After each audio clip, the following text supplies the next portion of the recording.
बिस्मिल्लाहिर्रहमानिर्रहीम बिस्मिल्लाहिर्रहमानिर्रहीम। My dear students, अस्सलाम वालेकुम वरहमतुल्लाहि वबरकातुहू। देखिए बेटा, कल का लेक्चर आपको पता है और कल के लेक्चर में हमने आपको बेटा पूरी तरह से पढ़ाया था कि किडनी का स्ट्रक्चर कैसा है। उसके बाद बेटा हमने आपको यूरिटर्स के बारे में बोला था, फिर यूरिनरी ब्लैडर के बारे में बोला गया था और उसके बाद एंड पे आपको बेटा हमने यूरिथ्रा के बारे में बोला। सो दैट मीन्स कि हमने कल के लेक्चर में जो एनाटॉमी ह्यूमन एक्सक्रीटरी सिस्टम की है, जो स्ट्रक्चर्स उसमें एसोसिएटेड है, वो हमने बेटा कल सारे अच्छी तरह से स्टडी किए थे। तो आज के लेक्चर में बेटा अब आपने बचपन से ही पढ़ा है कि जो हमारी किडनी होती है, इसका मेन रोल जो अल्लाह पाक ने रखा है वो बेटा एक मैकेनिज्म है, दैट्स एक्सक्रीशन। तो जो एक्सक्रीशन है, आज के लेक्चर में अब हम देखेंगे कि कौन से स्ट्रक्चर्स बेटा हमारे किडनी में है जो बेटा मदद करते हैं फॉर एक्सक्रीशन। और इस एक्सक्रीशन में क्या किया जाता है कि जो हमारा ब्लड होता है, जिसमें बेटा ये वेस्ट प्रोडक्ट्स होते हैं, चाहे वो यूरिया हो, चाहे वो यूरिक एसिड हो जो आपने पढ़ा बेटा, चाहे वो आपका बेटा हिप्यूरिक एसिड हो, चाहे वो आपका और कोई वेस्ट प्रोडक्ट हो, क्रिएटिनिन हो, तो एट दैट टाइम बेटा इसी ब्लड को फिल्ट्रेट किया जाता है इस किडनी में और फिर बेटा शाबाश एक एक्सक्रीटरी प्रोडक्ट जो है या जो वेस्ट प्रोडक्ट्स है, एक एक्सक्रीशन के जरिए वो बाहर निकाला जाता है, दैट्स कॉल्ड एज यूरिन। अब बेटा क्वेश्चन ये उठता है ना कि इस किडनी में ऐसे कौन से कंपोनेंट्स है जो इस ब्लड को फिल्ट्रेट करके बेटा फिर एक फ्लूइड बनाते हैं जिसमें वेस्ट प्रोडक्ट्स होते हैं, and that fluid is called as excretory fluid, is called as urine. So बेटा जवाब आएगा कि जो हमारी किडनी है उसमें खुदा ताला ने खास किस्म के स्ट्रक्चर्स, खास किस्म के यूनिट्स रखे होते हैं जो बेटा एक्सक्रीशन में मदद करते हैं, जो वेस्ट प्रोडक्ट्स को रिमूव करते हैं, जो ब्लड को फिल्ट्रेट करके वहां से वेस्ट प्रोडक्ट्स निकालते हैं, and that's called as nephron. तो इसीलिए बेटा हम बार बार आपको कहते हैं कि जो नेफ्रॉन है it's the structural and functional unit of शाबाश किडनी। क्यों? क्योंकि इन्हीं नेफ्रॉन्स की वजह से शाबाश जो ब्लड है वो शाबाश फिल्टर किया जाता है और वहां से बेटा फिर यूरिन बनाया जाता है और इसी यूरिन से तमाम जितने भी वेस्ट प्रोडक्ट्स हमारी बॉडी में होते हैं वो रिमूव हो जाते हैं। तो आज के लेक्चर में बेटा अब हम यही स्टडी करेंगे कि नेफ्रॉन है क्या और इसका स्ट्रक्चर कैसा है। तो चले बेटा अब हम आज का लेक्चर स्टार्ट करेंगे शाबाश और एक बैनर के तले आज हम अपना आपका लेक्चर लेंगे, and that's called as structure and function of nephron. बहुत ही इंपॉर्टेंट है आपके बोर्ड के एग्जाम्स के लिए, क्योंकि आमतौर बोर्ड एग्जाम्स में मैंने देखा है वहां पे क्वेश्चन होता है draw neat and clean diagram of nephron, या फिर होता है give the detailed structure of nephron. तो इसलिए बेटा इसको आपको बहुत अच्छी तरह से याद रखना पड़ेगा, थ्योरेटिकल पार्ट भी इसका आपको अच्छी तरह से याद रखना पड़ेगा और नेफ्रॉन की डायग्राम भी आपको अच्छी तरह से आनी चाहिए। तो क्योंकि बोर्ड एग्जाम्स के लिए ये बहुत ज्यादा इंपॉर्टेंट है। तो चले बेटा अब हम आपके साथ आज बेटा शाबाश सबसे पहला पार्ट जो स्टडी करने जा रहे हैं दैट इज नेफ्रॉन। तो चले बेटा पहला ही point, nephron is the structural and functional unit of kidney. इसमें कोई दो राय नहीं है, क्योंकि जो आपका नेफ्रॉन है यही तो स्ट्रक्चरल और फंक्शनल यूनिट ऑफ किडनी है, क्योंकि इसी की वजह से जो हमारी किडनी होती है वो शाबाश ब्लड को फिल्ट्रेट करती है और वेस्ट प्रोडक्ट्स को कहां निकालती है? बाहर, थ्रू यूरिन। उसके बाद अगर आप देखेंगे कि जो एक किडनी है, एक किडनी में आपको बेटा 1 मिलियन नेफ्रॉन्स मिलेंगे, या अगर हम देखेंगे that is equal to 10 lakh. So अगर आप अपनी किडनी में देखेंगे, आपकी एक किडनी में 10 लाख नेफ्रॉन्स होते हैं, हमारे पास 2 किडनीज है, ऑलरेडी पढ़ा चुका हूं मैं। सो जाहिर सी बात है फिर हमारे पास 20 लाख नेफ्रॉन्स होंगे। उसके बाद बेटा अगर हम अब इस नेफ्रॉन के डायमेंशंस देखेंगे, अभी आसान है। Each nephron is about 3 centimetre long and 20 to 60 micron in diameter, क्योंकि इसका जो डायमीटर है वो बेटा चेंज हो जाता है, वेरिएबल है। वोमेन्स कैप्सूल में अलग डायमीटर होता है, शब्बा बेटा फिर पीसीटी में अलग किस्म का डायमीटर होता है, लूप ऑफ हैंडल में अलग किस्म का डायमीटर होता है, डीसीटी में अलग किस्म का डायमीटर होता है। इसी तरह बेटा फिर हम आगे बढ़ेंगे, ये टेक्स्ट बुक का पॉइंट है जो आपको याद रखना पड़ेगा। Each nephron has 2 parts. अब एक नेफ्रॉन में आपको 2 हिस्से मिलेंगे, सबसे पहला glomerulus and the renal tubule. So आज के बाद बेटा अगर आपको कोई कहेगा ये टेक्स्ट बुक का पॉइंट है, तो टेक्स्ट बुक के लिहाज से हम लेंगे, क्योंकि नीट के लिए आपकी टेक्स्ट बुक बहुत ज्यादा इंपॉर्टेंट है। तो एक नेफ्रॉन को जब हम बेटा स्टडी करते हैं, इसमें हमें कुल मिला के 2 चीजें मिलती है, एक तो ग्लोमेरुलस मिलता है और दूसरा क्या मिलता है बेटा? Renal tubule. अभी तो बहुत आसान है, लीजिए बेटा आप इसका स्क्रीनशॉट जल्द जल्द। सो आज के बाद अगर आपको कोई कहेगा कि नेफ्रॉन में हमें कितने हिस्से मिलेंगे तो जवाब क्या दोगे बेटा? 2। शाबाश। एक ग्लोमेरुलस और दूसरा क्या बेटा? Renal tubule. तो शाबाश, आगे की ओर बढ़ेंगे, इसका स्क्रीनशॉट लीजिएगा। तो चले बेटा अगला पढ़ाओ। सबसे पहले अब मैंने आपको कहा कि जो हमारा नेफ्रॉन है इसमें बेटा कितने स्ट्रक्चर्स हमें स्टडी करने पड़ेंगे? 2। One is called as glomerulus and another is called as renal tubule. सबसे पहले बेटा अब हम लेंगे ग्लोमेरुलस होता क्या है, टेक्स्ट बुक के लिहाज से मैं जा रहा हूं। It's a tuft of 50, tuft means गुच्छा, bunch. It's a tuft of 50 capillaries formed by the efferent arteriole present within the Bowman's capsule. The glomerulus rejoin to form efferent arteriole which takes blood away from the glomerulus. तो चलिए बेटा आप परसों का lecture याद करो जहां पे मैं आपको बेटा रिनल सर्कुलेशन पढ़ा रहा था। अगर आपको याद होगा रिनल सर्कुलेशन तो मैंने आपको कहा था कि सबसे पहले होती है बेटा रिनल आर्टरी, याद आ रहा है? सो रिनल आर्टरी बेटा जो है वो किडनी में जाती है, फिर यही रिनल आर्टरी बेटा किडनी में जाते ब्रांचेस बनाती है, याद करो याद करो, and those are called as segmental arteries. फिर सेगमेंटल आर्टरीज फर्दर ब्रांच बनाती है और बनाती है बेटा इंटरलोबार, याद करो याद करो याद करो, इंटरलोबार आर्टरीज। फिर इंटरलोबार आर्टरीज ब्रांच करती है और बनाती है एरोकेट आर्टरीज। फिर एरोकेट आर्टरीज ब्रांच करती है, अगर आपको याद होगा बेटा वो लेक्चर, तो बनाती है इंटरलोब्यूलर आर्टरीज, याद आया? फिर जो इंटरलोब्यूलर आर्टरीज होती है ना, ये बेटा अब ब्रांचेस बना देती है और इसी ब्रांच को हम कहते हैं एफरेंट आर्टरियोल। क्या कहते हैं बेटा? Afferent arteriole. जरा गौर से देखिएगा बेटा कहां कहां से अब ये ब्लड सर्कुलेशन आगे बढ़ती है। ब्लड आता है किडनी में, अगर मैं यहां पर बेटा किडनी को बनाऊंगा साइड में, तो ये बेटा रिनल आर्टरी किडनी में घुसी, मगर किडनी में घुसते ही ये रिनल आर्टरी ब्रांचेस बनाती है and those branches are called as beta segmental arteries। फिर segmental arteries और branches बनाती है, they are called as interlobular arteries। फिर interlobular arteries और branches किडनी के अंदर बनाती है, they are called as arcuate arteries। फिर arcuate arteries और branches बनाते हैं, they are called as interlobular arteries। फिर interlobular arteries branches बनाती है और हर किसी ब्रांच को हम कहते हैं बेटा efferent arteriole। तो आज के बाद अगर आपको कोई कहेगा कि आपकी किडनी के अंदर कितने एफरेंट आर्टरियोल्स होते हैं, जरा गौर से बेटा देखिएगा, एफरेंट आर्टरियोल्स कितने आपकी किडनी में होंगे, जरा गौर से देखिएगा। नेफ्रॉन कितने हैं? 10 लाख। अगर नेफ्रॉन 10 लाख है, बोमेंस कैप्सूल कितने होंगे? 10 लाख। अगर बोमेंस कैप्सूल 10 लाख है तो एफरेंट आर्टरियोल भी 10 लाख होंगे। क्यों बेटा एफरेंट आर्टरियोल भी 10 लाख होंगे? क्योंकि हर किसी बोमेंस कैप्सूल में एक एक एफरेंट आर्टरियोल जाता है। सो नेफ्रॉन 10 लाख है। सपोज बेटा इस टाइम जितने बच्चे मेरा लेक्चर सुन रहे हैं, 418 बच्चे बेटा इस टाइम मेरा लेक्चर सुन रहे हैं, तो लॉजिकली बेटा अगर 418 स्टूडेंट्स है तो शाबाश बेटा उनके सिर भी होंगे ना 418। इसी तरह अगर नेफ्रॉन है 1 लाख बेटा 10 लाख नेफ्रॉन है, अगर 10 लाख नेफ्रॉन है, हर किसी नेफ्रॉन में बोमेंस कैप्सूल होता है, so that means 10 lakh बोमेंस capsule भी है। और अगर 10 लाख बोमेंस कैप्सूल है तो लॉजिकली बेटा आपको पता है एफरेंट आर्टरियोल भी कितने होंगे? 10 लाख। तो इसमें कोई शक शुबा नहीं है आपको। अब जरा बेटा गौर से देखिएगा, इन इंटरलोब्यूलर आर्टरी से जब ब्रांच निकली, हर किसी ब्रांच को हम क्या बोलते हैं बेटा? Afferent arteriole. क्या बोलते हैं बेटा? Afferent arteriole. अब जरा गौर से देखिएगा, ये एफरेंट आर्टरियोल अब जाता है किसमें बेटा? बोमेंस कैप्सूल में, गया कि नहीं? और बोमेंस कैप्सूल में जाते ही अब ये बेटा अगर आप गौर से यहां पर देखेंगे, ये ब्रांचेस निकलती है ना, यहां पे अगर आप देखेंगे एफरेंट आर्टरियोल ब्रांचेस देता है, and these branches are called as glomerulus. इसी को बेटा हम ग्लोमेरुलस कहते हैं। जरा खुदा के लिए अब यहां पर बोलिएगा, जो ग्लोमेरुलर कैपिलरीज है वो कहां से उठती है बेटा? एफरेंट आर्टरियोल से। और कुल मिला के कितनी होती है बेटा? 50। और किसमें जाती है? In the बोमेंस capsule. उसके बाद बेटा अगर आप गौर से देखेंगे, ये ग्लोमेरुलर कैपिलरीज अब एक दूसरे के साथ मिल जाती है और क्या बनाती है बेटा? Afferent आर्टरियोल।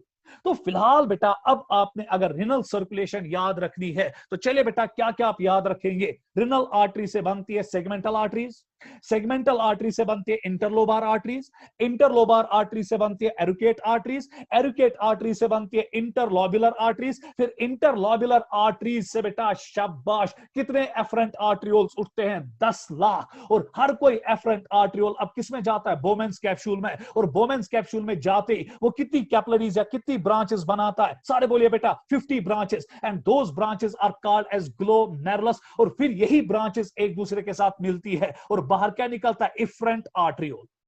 So blood circulation of kidney में बेटा आपको मेहरबानी करके ये चीजें याद रखनी पड़ेगी। मैंने फिलहाल आपको इफरेंट आर्ट्रियोल तक लिया, जरा मेरे साथ रिवाइज कीजिए सारे। किडनी के अंदर क्या जाता है? शाबाश, रिनल आर्टरी।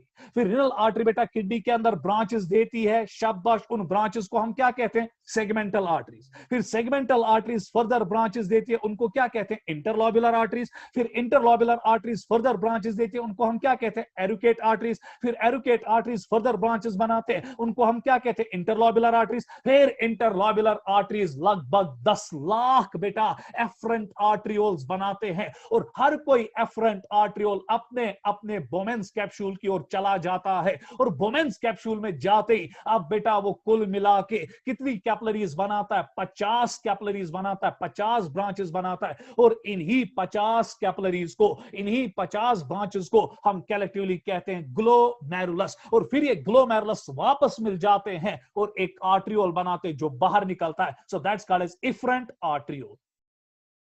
सो आज के बाद अगर आपको कोई कहेगा व्हाट इज द ग्लोमेरुलस, तो गोली की रफ्तार से जवाब आना चाहिए, sir glomerulus is actually the capillary part that arises from efferent arteriole and is present within the Bowman's capsule, and it later on rejoins back and form efferent arteriole.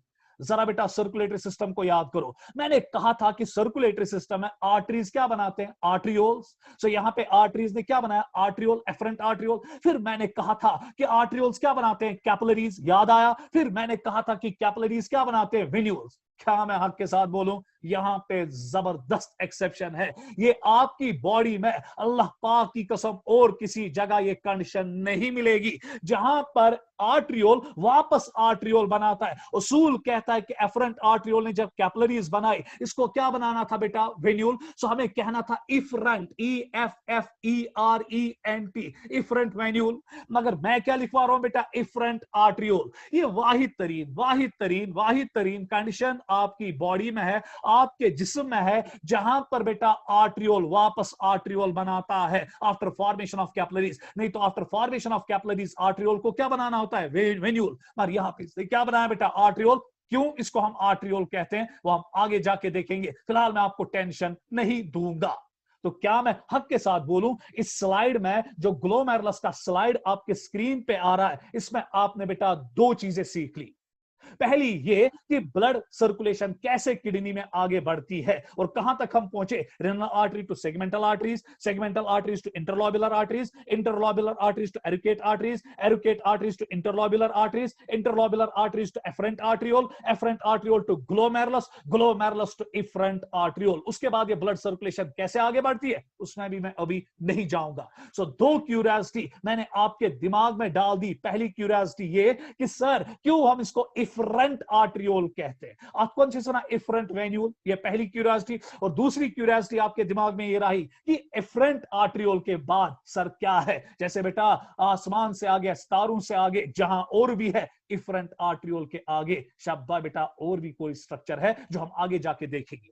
तो फिलहाल बेटा हम ग्लोमेरुलस पे अटक गए। ग्लोमेरुलस वो capillary system है जो आपको बोमेंस कैप्सूल के अंदर मिलेगा। शाबाश, उठता कहां से है? एफरेंट आर्ट्रियोल से, और बेटा ज्वाइन करके वापस क्या बनाता है? Efferent arteriole. सो क्या मैं हक के साथ बोलूं कि ब्लड किडनी में आता है बेटा, शाबाश, इस बोमेंस कैप्सूल में आता है एफरेंट आर्ट्रियोल के जरिए, फिर फैल जाता है किन में बेटा? ग्लोमेरुलर कैपिलरीज में। और बेटा इन्हीं ग्लोमेरुलर कैपिलरीज में कुछ ऐसा होता है कि ब्लड फिल्ट्रेट हो जाता है ना बेटा। और जब ब्लड फिल्ट्रेट होता है तो फिर जो ब्लड अनफिल्ट्रेटेड रहता है वो वापस निकलता है इफरेंट आर्ट्रियोल के जरिए। कहां बेटा? बाहर। तो आज के बाद याद रखना कि क्यों बोमेंस कैप्सूल में अल्लाह पाक ने इस ग्लोमेरुलस को ठोस दिया। क्योंकि बेटा इसी ग्लोमेरुलर कैपिलरीज पे ब्लड फिल्ट्रेट हो जाता है, और जब फिल्ट्रेट हो जाता है तो वो आता है इन द कैविटी। ये बेटा बोमेंस कैप्सूल की कैविटी है जो मैं रेड कलर से बना रहा हूं, and this is called as Bowman's capsular cavity या कैप्सुलर कैविटी। और फिर बेटा ये फिल्ट्रेट इसी में जाता है, और जो ब्लड अनफिल्ट्रेटेड रहता है, 100% ब्लड फिल्ट्रेट नहीं होगा, जो ब्लड अनफिल्ट्रेटेड रहता है वो इफरेंट आर्टरियोल के जरिए कहां निकलता है? बाहर। तो चलिए बेटा इसका आप स्क्रीनशॉट लीजिएगा तो आगे बढ़ेंगे। तो सर्कुलेशन पे ध्यान रखना, इफरेंट आर्टरियोल के आगे क्या है वो हम आगे देखेंगे, उसके बाद बेटा आगे बढ़ेंगे। इसका आप स्क्रीनशॉट लीजिए, शाबाश, वेरी गुड, जल्दी जल्दी तेजी के साथ। तो अब मैं आगे बढ़ रहा हूं नेक्स्ट स्लाइड की।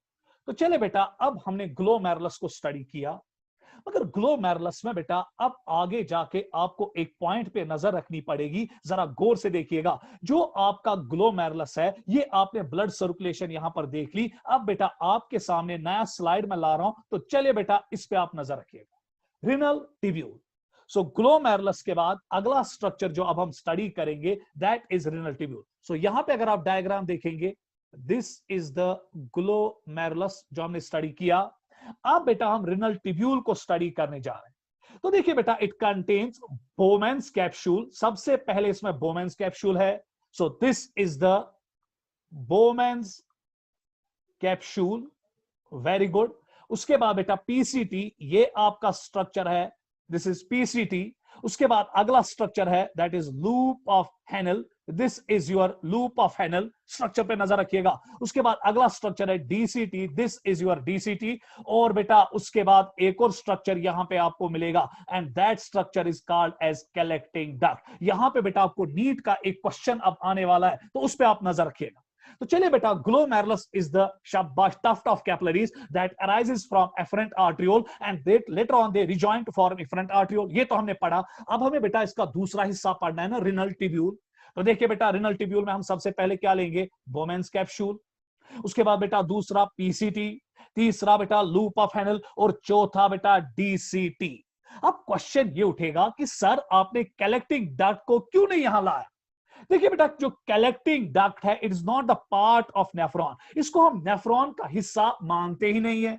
सर हमने तो 9th में पढ़ा है, 10th में पढ़ा है, डोंट नो वल्लाहु आलम आपने 9th में फिजियोलॉजी पढ़ी होगी कि 10th में, आपको बेटा वहां पे टीचर ने कहा होगा कि जो कलेक्टिंग डक्ट है it's the part of nephron. Actually बेटा ये पार्ट ऑफ नेफ्रॉन नहीं माना जाता है। वजह है क्योंकि अगर आप गौर से यहां पर देखेंगे, ये बेटा स्ट्रक्चर यहां पर देख रहे हो जहां मैं एरो कर रहा हूं, ये स्ट्रक्चर आप देख रहे हो जहां पे मैं एरो कर रहा हूं, ये स्ट्रक्चर आप देख रहे हो जहां पे मैं एरो कर रहा हूं। एक्चुअली बेटा एक कलेक्टिंग डक्ट जो है वो नेफ्रॉन का एक ही नहीं होता, एक कलेक्टिंग डक्ट बहुत सारे नेफ्रॉन्स के डीसीटी को शाबाश बेटा पकड़ लेता है। सो अगर हम देखेंगे ये यहां पर एक नेफ्रॉन है, ये इसका लूप ऑफ हेनल, ये डीसीटी है, तो ये डीसीटी भी बेटा इसी कलेक्टिंग डक्ट में चला। ये यहां पे एक और नेफ्रॉन है, जरा गौर से यहां पर देखिएगा, ये इसका पीसीटी है, ये लूप ऑफ हेनल है, ये डीसीटी है, और ये डीसीटी बेटा अब इसी कलेक्टिंग डक्ट में चला गया। सो दैट मींस कि एक कलेक्टिंग डक्ट जो होता है वो बेटा एक नेफ्रॉन की मिल्कियत नहीं होती है, वो बहुत सारे नेफ्रॉन की मिल्कियत होती है। क्योंकि अगर आप देखेंगे ये नेफ्रॉन 1 है, ये नेफ्रॉन 2 है, ये नेफ्रॉन 3 है, इस नेफ्रॉन ने भी अपना बेटा डीसीटी इसी कलेक्टिंग डक्ट में दिया,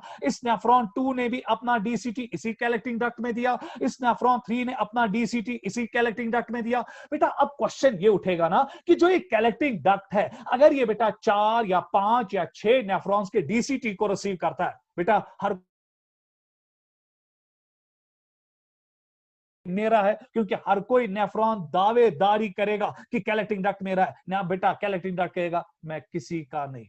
क्यों बेटा कलेक्टिंग डक्ट किसी का नहीं है? क्योंकि कियोस क्रिएट होगा ना अगर हम कलेक्टिंग डक्ट को हिस्सा मानेंगे किसका बेटा? नेफ्रॉन का। फिर बेटा नेफ्रॉन 1 भी दावेदारी करेगा कि कलेक्टिंग डक्ट मेरा है, नेफ्रॉन 2 भी दावेदारी करेगा कलेक्टिंग डक्ट मेरा है, नेफ्रॉन 3 भी दावेदारी करेगा कि कलेक्टिंग डक्ट मेरा है। इसीलिए बेटा कलेक्टिंग डक्ट को हम नहीं हिस्सा मानते हैं नेफ्रॉन का। यही क्वेश्चन नीट में आया था, which of the following is not the part of nephron? पहला ऑप्शन था PCT, DCT, loop of Henle, collecting duct. तो आंसर क्या लिखोगे? Collecting duct. रीजन क्या दोगे?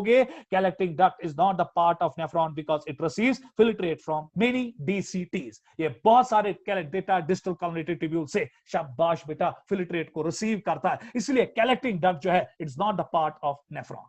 तो इसमें बेटा आपको बहुत पैनी नजर रखनी पड़ेगी। तो चले बेटा, क्या आपने दिमाग में याद रखा? नेफ्रॉन के अब कितने हिस्से हैं? दो, एक ग्लोमेरुलस और दूसरा renal tubule. What is glomerulus? Glomerulus is the tuft of 50 capillaries that arises from afferent arteriole, and afferent arteriole से जब ये अराइज करेंगे फिर ये ग्लोमेरुलर कैपिलरीज रिजॉइन करते हैं और क्या बनाते हैं बेटा? Efferent arteriole. उसके बाद बेटा रेनल ट्यूब्यूल में आपको क्या क्या स्टडी करना पड़ेगा? Bowman's capsule, PCT, loop of Henle, DCT. Is collecting duct the part of nephron? No sir. Why? Because it receives DCT of many nephrons. So therefore beta, it's not the property of the collecting duct, sorry, property of nephron. तो चलिए आगे बढ़िए, इसका भी आप screenshot लीजिएगा जल्दी जल्दी बेटा। तो चलिए बेटा, अब हम एक एक करके शाबाश रेनल ट्यूब्यूल को डिस्कस करेंगे, क्योंकि मैंने अभी आपको कहा कि रेनल ट्यूब्यूल में कुल मिला के आपको बेटा बोमेंस capsule, PCT, loop of Henle और डीसीटी स्टडी करना। तो चलिए बेटा, अब सबसे पहले हम लेंगे बोमेंस कैप्सूल। अभी मैंने दिखाया है ना बेटा, ये कप शेप्ड कैविटी ऐसे, और इसी कप शेप्ड कैविटी में शाबाश बेटा अंदर क्या फंसा होता है? This is the afferent arteriole and these are the glomerular capillaries, tuft of 50 glomerular capillaries जो इसके अंदर फंसी होती है। Now this is the afferent arteriole and this is the efferent arteriole.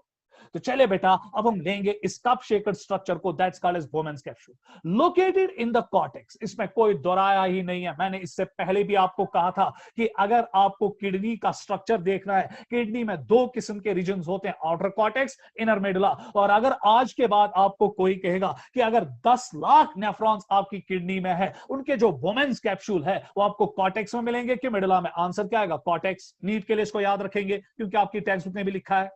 It's a double-walled cup-like structure which encloses glomerulus, है ना बेटा double walled. जरा गौर से देखिएगा, ये है ना एक wall 1 and this is wall 2। सो इसमें कितने वॉल है? 2। अगर आप गौर से देखेंगे, ये एक वॉल है ना जिसको मैं रेड कलर से यहां मोटा बना रहा हूं, इमेज को जूम कीजिएगा, ये एक वॉल है जिसको मैंने 1 लिखा है, और ये दूसरा वॉल है। शाबाश बेटा। सो इस कप में कितने वॉल्स होते हैं? 2, 1 एंड 2। तो क्या गुनाह मैंने किया? मैंने लिखा it's a double walled cup like structure which encloses glomerulus. इसी के अंदर बेटा फंसा होता है ना ये ग्लोमेरुलस। उसके बाद it is composed of visceral inner layer, इस पे नजर रखना बेटा, forward by specialised cells called podocytes. ये टेक्स्ट बुक ने लिखा है, और इस पॉइंट पे आप बेटा बहुत पैनी नजर रखेंगे नीट के लिए, बहुत इंपॉर्टेंट नजर रखेंगे नीट के लिए, बहुत इंपॉर्टेंट सेल्स है। अभी हम इसकी खाल खींचेंगे, अभी हम इसके कांसेप्ट की खाल खींचेंगे कि ये पोडोसाइट्स क्या होता है। और फिलहाल आप याद रखिए कि इसके अब कुल मिला के 2 लेयर्स होते हैं, outer layer and inner layer. जो इनर लेयर है दिस इज लेयर 1। सो जो मैंने यहां लेयर 1 लिखा ना, जो अंदर से है ये वाली लेयर बेटा, चलिए इसको मैं एक और कलर से लाऊंगा ताकि आपको अच्छी तरह से क्लियर हो जाए। ये बेटा ब्लू कलर आ रहा है ना, शाबाश बेटा। And this layer is called as visceral layer, और इस विसरल लेयर में इसमें खास किस्म की सेल्स होती है and those are called as podocytes. And a parietal outer layer composed of simple squamous epithelium. अगर मैं पैराइटल लेयर को लाऊंगा तो चलिए बेटा इसको मैं ब्राउन कलर से लाऊंगा ताकि आपको अच्छी तरह से दिखे। ये बेटा ब्राउन कलर मैंने रेड कलर के ऊपर किया, देख रहे हो कि नहीं? And this is called as PL, parietal layer. And बेटा जो ब्लू लेयर मैंने बनाई that is called as VL, visceral layer. और पैराइटल लेयर जो होता है उसमें सिंपल एपिथेलियम होता है and that's called as simple squamous epithelium. So आज के बाद अगर आपको कोई कहेगा कि बोमेंस कैप्सूल डबल वॉल्ड है, जरा बोलिए कि इसके कितने वॉल्स होते हैं? 2। चले इनर वॉल को हम क्या कहते हैं? विसरल लेयर, जो मैंने ब्लू पेन से बनाया, तो इसमें खास किस्म की सेल्स होती है, those are called as podocytes. और जो विसरल लेयर मैंने ब्राउन पेन से बनाया, एंड बेटा ये बाहर से होता है और इसमें सिंपल सेल्स होती है and they are called as simple squamous epithelium.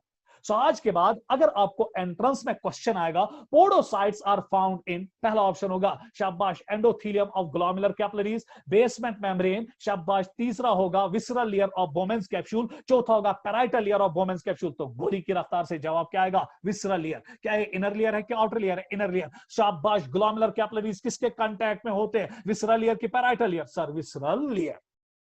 उसके बाद बेटा side of बोमेंस capsule towards the afferent and efferent artery, वो हिस्सा जो बोमेंस कैप्सूल का कहां की ओर है? Towards the afferent and efferent arteriole, that is called as शाबाश बेटा वेसिकुलर पोल। इसको हम वेस्कुलर पोल कहते हैं क्योंकि बेटा ये किसकी ओर है? एफरेंट और इफरेंट आर्ट्रियोल की ओर।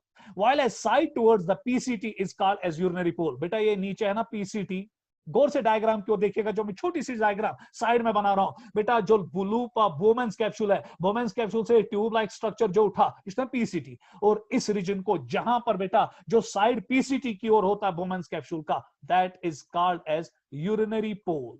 तो क्या मैं हक के साथ बोलूं, बोमेंस कैप्सूल के एक तो दो लेयर्स है, विसरल लेयर, पैराइटल लेयर, और इसके दो साइड्स है। वो साइड जो शाबाश एफरेंट और इफरेंट आर्ट्रियोल की तरफ से है उसको हम कहते हैं बेटा वेस्कुलर पोल, और जो बेटा पीसीटी की तरफ से है that's called as urinary pole.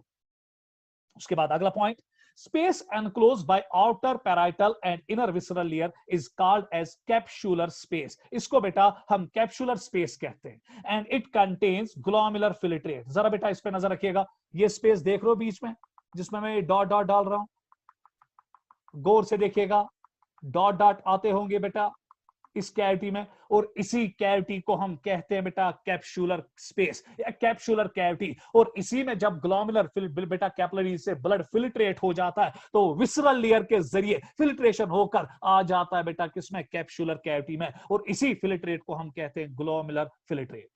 तो चले बेटा, अब आपने यहां पे याद क्या रखा कि बोमेंस कैप्सूल, मेरे साथ सारे याद कीजिए, मेरे साथ सारे रिवाइज कीजिएगा। बोमेंस कैप्सूल कप शेप्ड है, पहला पॉइंट, कॉर्टेक्स में, दूसरा पॉइंट, तीसरा पॉइंट इसमें दो लेयर्स है, इनर विसरल, आउटर पैराइटल, और पोडोसाइट्स किसमें मिलेंगे बेटा, विसरल लेयर में। और जो ग्लोमेरुलर कैपिलरीज है वो किसके कांटेक्ट में, विसरल लेयर की, पैराइटल लेयर, विसरल लेयर। उसके बाद बेटा इसके कितने साइड्स होते हैं, दो साइड्स। शाबाश बेटा, जो साइड एफरेंट इफरेंट आर्ट्रियोल की तरफ से होगा दैट्स कॉल्ड एज वेस्कुलर पोल, और जो बेटा पीसीटी की ओर से होगा that's called as urinary pole. उसके बाद बेटा विसरल लेयर और पैराइटल लेयर के बीच में जो कैविटी बन जाती है जिसमें मैंने ब्राउन डॉट लाइक स्ट्रक्चर्स बनाए, and that's called as capsular space. यहीं पे ग्लोमेरुलर कैपिलरी से ब्लड फिल्ट्रेट होके आ जाता है, पोडोसाइट से गुजर के जाता है, वेस्कुलर विसरल लेयर से गुजर के जाता है और पहुंचता है इनटू द कैप्सुलर स्पेस।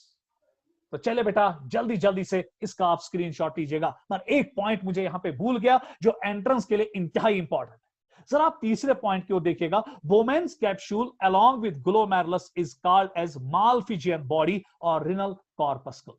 आज के बाद बेटा याद रखना, यह भी टेक्स्ट बुक ने लिखा है, बहुत इंपॉर्टेंट पॉइंट है, नीट की दावेदारी इसमें छुपी है। तो क्वेश्चन अगर आएगा मालफिजियन बॉडी इंक्लूड्स या Malpighian body contains, Malpighian body में दो चीजें बेटा अब आपको याद रखनी पड़ेगी, एक तो बोमेंस कैप्सूल और इसके अंदर जो ग्लोमेरुलर कैपिलरीज है जिसको हम ग्लोमेरुलस कहते हैं। So glomerulus plus Bowman's capsule is collectively called as Malpighian body और रिनल कॉर्पस्कल। तो चले बेटा इसका स्क्रीनशॉट लीजिए, बोर्ड एग्जाम में आया ऐसे ही बराबर आप लिखेंगे और इंशाल्लाह बहुत अच्छे मार्क्स आपको आए। अभी मैं आपको डायग्राम भी दिखाऊंगा जिसपे आपको सारे कॉन्सेप्ट्स बेटा क्लियर हो जाए। तो चले बेटा जल्दी जल्दी इसका स्क्रीनशॉट लीजिएगा, जल्दी प्लीज। तो चले आगे, आप बेटा यहां पे आपको अच्छी तरह से ये डायग्राम अब दिखाई जा रही,